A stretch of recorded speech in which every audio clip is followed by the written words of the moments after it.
এক রাজার মনে কোনো সুখ ছিল না।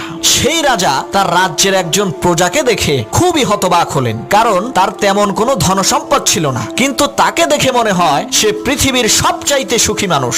মন্ত্রী বলল, রাজা মশাই, এই লোকটিকে দেখে আপনি বিচলিত হবেন না, আপনাকে একটা খেলা দেখাবো, চলেন। মন্ত্রী কি করলো, একটা ব্যাগ সেই লোকটির ঘরের দরজার সামনে রেখে আসলো। অবাক করা বিষয় হলো, তার পরের দিন থেকে সেই লোকটির মনে কোনো সুখ নেই। রাজা বলল, মন্ত্রী, তুমি সেই ব্যাগের মধ্যে কি দিয়েছিলে যার কারণে সেই লোকটির মনের সুখ শেষ হয়ে গেল?